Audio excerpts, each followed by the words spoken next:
¿Qué tal? Hoy vamos a platicar sobre un tema que es fundamental en nuestra legislación, el régimen jurídico de los trabajos especiales.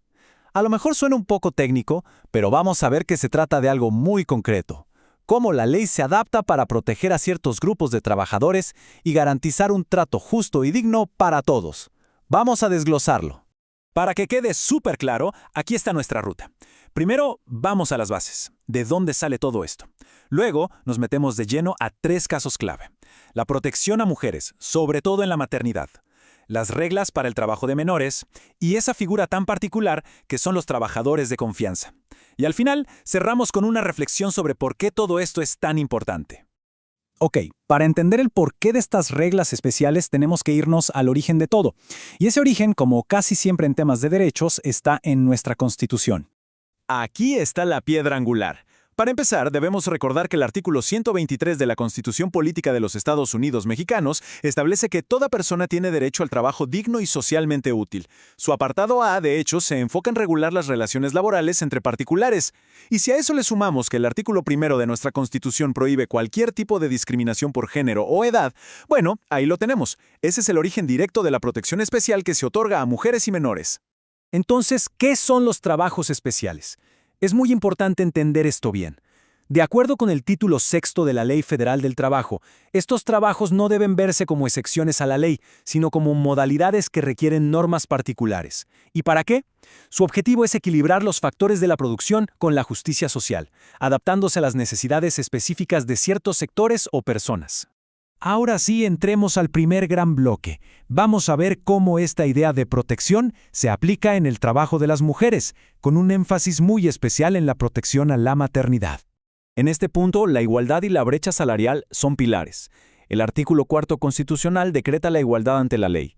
Esto se aterriza en el artículo 164 de la Ley Federal del Trabajo, que garantiza la igualdad de trato. Y gracias a una reforma reciente al artículo 86, el Estado está obligado a actuar para erradicar la brecha salarial de género, bajo ese principio que todos conocemos, a trabajo igual, salario igual. Ahora, en cuanto a las prohibiciones durante el embarazo, la ley es muy clara.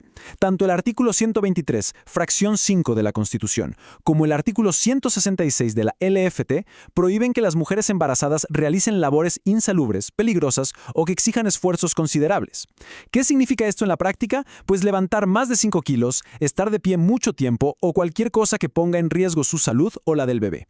Y por supuesto, están los derechos prestacionales que encontramos en el artículo 170 de la LFT. Hablemos de ellos.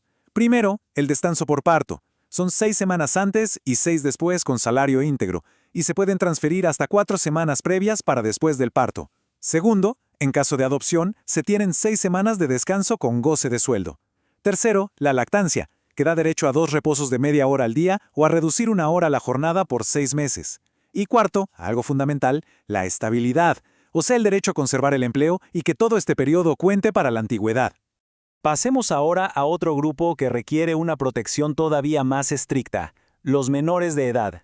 Aquí, el principio que lo rige absolutamente todo es el interés superior del menor, que viene del artículo 4 de la Constitución. Los límites de edad son muy estrictos, según el artículo 123, apartado A, fracción 3. Queda prohibido el trabajo de menores de 15 años. Así de claro. Y si las autoridades detectan a un menor de esa edad trabajando fuera del círculo familiar, deben ordenar el cese inmediato de sus labores. Ahora, para los jóvenes que son mayores de 15, pero menores de 16, hay reglas especiales. Su jornada máxima es de 6 horas diarias y deben estar divididas en periodos de 3 horas con un descanso de al menos 1 hora en medio. Y ojo con esto, gozan de vacaciones superiores. El artículo 179 de la LFT les otorga 18 días laborables de vacaciones pagadas al año. Es vital mencionar las labores prohibidas para todos los menores de 18 años, que están en el artículo 176 de la LFT. La lista es larga, pero incluye cosas como el manejo de sustancias químicas peligrosas, esfuerzos físicos pesados, como cargas mayores a 7 kilos, el uso de maquinaria que pueda causar amputaciones, trabajos nocturnos industriales o cualquier trabajo después de las 10 de la noche. Y un candado más de seguridad. Es un requisito médico obligatorio. Todos los trabajadores menores de 18 años deben obtener un certificado médico cada año que acredite su aptitud física para el trabajo que realizan. Muy bien. Pasemos ahora a un sector completamente distinto. Aquí no hablamos de edad ni de género, sino de la naturaleza de la función. Hablemos de los trabajadores de confianza. ¿Qué define a un trabajador de confianza? Según el artículo 9 de la Ley Federal del Trabajo, la clave no es el nombre del puesto, para nada. Lo que importa es lo que hacen. Tareas de dirección, inspección, vigilancia, fiscalización o labores muy personales y directas para el patrón.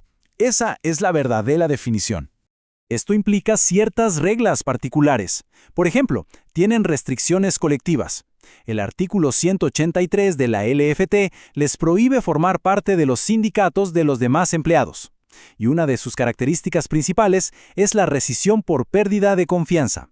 El artículo 185 permite al patrón terminar la relación si existe un motivo razonable para ello, incluso si no es una de las causas generales de despido del artículo 47. Pero eso sí, sus condiciones laborales nunca podrán ser inferiores a las de trabajadores similares en el mismo lugar. Y con esto llegamos al final de nuestro recorrido. Si juntamos todas las piezas, ¿cuál es la gran conclusión? Que todo esto va mucho más allá de la economía. Como hemos visto, la Constitución y la Ley Federal del Trabajo no solo tienen un enfoque económico. Su verdadera intención es proteger la dignidad humana, ya sea frente a una situación de vulnerabilidad o frente a la responsabilidad estratégica que implican estos trabajos especiales. Y esto nos deja con una pregunta para reflexionar. Si así ha evolucionado la ley hasta ahora para adaptarse, ¿cómo tendrá que seguir cambiando para proteger a los trabajadores del futuro en un mundo cada vez más complejo? Muchísimas gracias por acompañarnos en este análisis.